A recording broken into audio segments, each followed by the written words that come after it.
अनुरोध गर्न चाहन्छु, विनम्रतापूर्वक अनुरोध गर्न चाहन्छु। एउटा देशको प्रधानमन्त्रीले गोली ठोक नठोक भनेर आदेश दिँदैन। कञ्चनपुर जिल्लामा पनि यदि आदेश दिन्छ भने यहाँको सिडिओले आदेश दिने हो।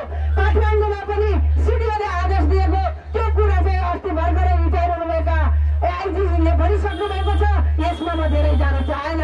कमेन्टहरू आज केपी ओलीको विरोध गर्नुपर्ने कारण राष्ट्र र राष्ट्रियताका सन्दर्भमा केपी ओली जतिको खरो बोल्ने र राष्ट्रियताका सवालमा अडान लिने यदि कोही भएको भए सम्भवतः केपी ओलीको सरकार डराइने थिएन होला।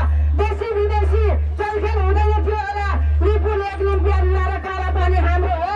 नक्सा जारी गर्नु सदनबाट, निशान छाप चेन्ज गर्नु र हाम्रो विभाग हामी आफै लिन्छौँ भनेर केपी ओलीले लिएका अडानका कारण आज केपी ओलीको सरकार ढालिएको सबैलाई सर्वविदितै छ।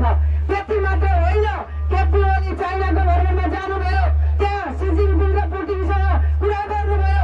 अन्तर्राष्ट्रिय जगतमा आफ्नो विभाग फिर्ता ल्याउने कुरा राख्छौँ भन्नुभयो।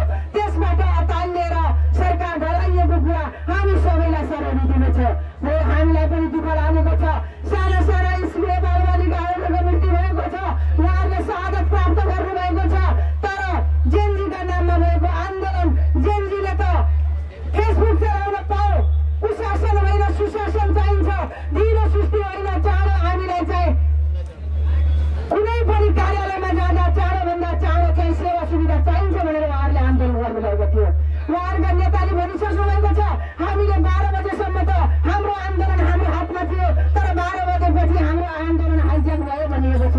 तपाईँले देख्नुभयो काठमाडौँमा चलेका गोलीहरू, एम्बुलेन्सभित्रबाट गोली चलाइएको छ, गाडीभित्रबाट गोली चलाइएको छ, छतमा गएर गोली चलाइएको छ। कि त्यो गोलीहरू जेनजीकैलाई ताकी चलाइएको थियो होइन, सरकारको तर्फबाट थिएन भन्ने कुरा त पुष्टि हुँदै जाला। अस्ति पूर्व प्रधानमन्त्रीज्यूले पनि भन्नुभएको छ। तर विडम्बना, हामी देशभरिका नेकपा एमालेका पार्टी कार्यालय मात्रै चलेनन्। सिंहदरबार हाम्रो आस्थाको धरोहर सिंहदरबार जल्यो, संसद भवन जल्यो, सर्वोच्च जल्यो। ती सर्वोच्चहरू जलिरहँदा कुनै व्यक्तिहरू हाँसिरहेका थिए, तर हामी सबैको मुटु रोइरहेको थियो। हाम्रा आँखामा आँसु थिए। हो, ती बालबालिकाहरूको मृत्यु हुनु पनि हाम्रो आँखामा आँसु थिए, तर राष्ट्रको सम्पदा जलिरहँदा पनि हाम्रा आँखामा आँसु थिए। र सबै जनताहरूले चाहिँ त्यसलाई छटपटिरहेको हामी देख्न चाहन्छौँ, देख्न महसुस गर्न सक्छौँ।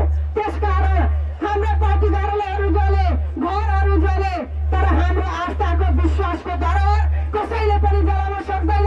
घरहरू जले फेरि पनि बल्ला, तर आस्थाको धरोहर हामी कसैले पनि नेकपा एमालेहरूले डगमगाउने छैनन् र नेकपा एमालेको आस्थाको धरोहर ढल्ने छैन